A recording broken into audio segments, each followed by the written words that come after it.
Hey folks, people own Corvettes for different reasons. Some of them own Corvettes because of the performance. Some people own Corvettes because of the looks.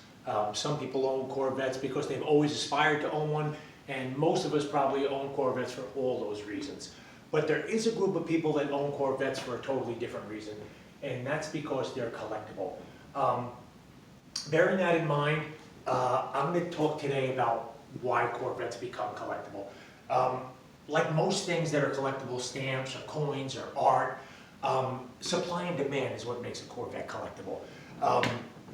If there's 100 1967 Corvette convertibles, red with a black interior available, and there's 101 people that want one, you can see where I'm going. That's supply and demand. Another thing that makes Corvettes collectible is the exclusivity. There's only 10 2012 Centennial Edition Z06. I just happen to have one. So exclusivity is going to make this Corvette collectible. It might not be collectible now, but it's surely on its road to collectability. Options. Options are preferably on older Corvettes when they weren't all stacked up like these Z06s with all kinds of options.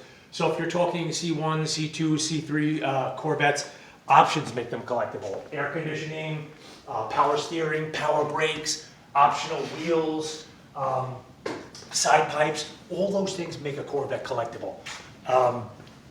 Other things that make Corvettes collectible, colors. Colors make Corvettes collectible. How many red and black Corvettes are out there? That's probably the most popular color scheme.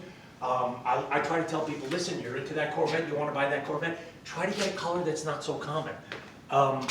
Obviously motors, a 427 motor, a 7-liter 427 hand-built motor, that's certainly a collectible motor.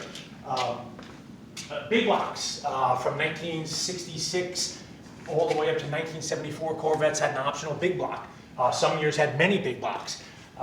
In our world, in the world here in America, bigger is better. I've said it before, I'll say it again. There's no replacement for displacement. Big motors are cool. They make a Corvette collectible.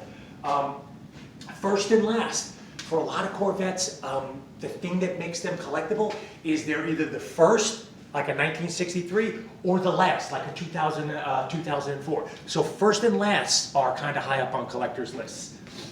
Owners, a lot of times when you get into the upper echelon of Corvette collecting, high-end 1963 split-window coupes or early Z06s from the 60s, owners play a role in the collectability of a car. Did it have a famous owner?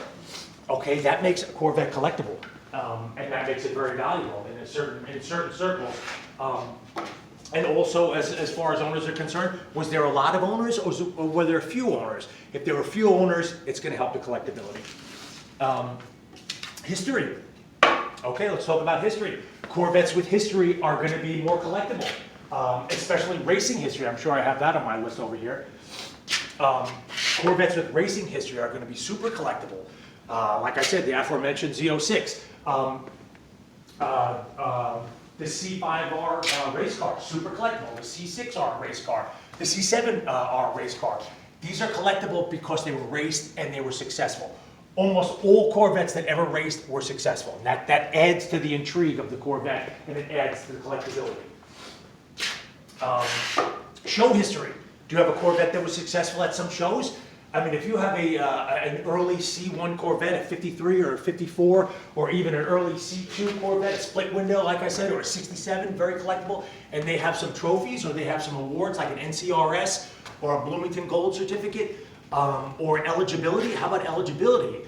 A lot of high-end collectors like their cars to be eligible at certain events, like Greenwich Concours d'Elegance down here in Connecticut. That's an event that people that have collectible Corvettes like to attend.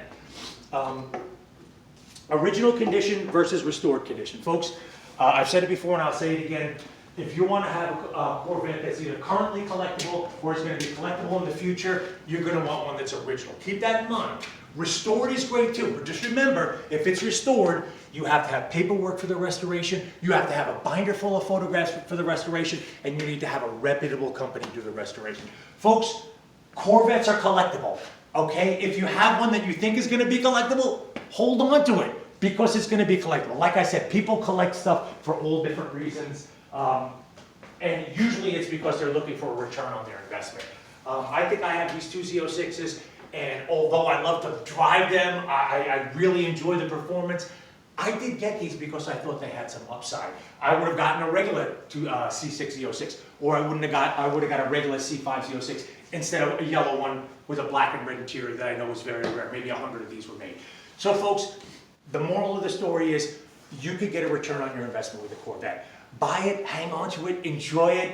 If you're lucky, you maybe drove around in it for free for a couple of years and you're able to turn around and sell it and make some money. Folks, but don't let that be the only reason why you have a Plastic Fantastic.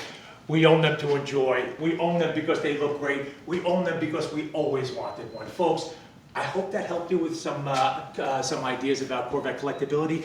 Have a great Thanksgiving, by the way. Thank you so much for watching my videos and enjoy. Thank you.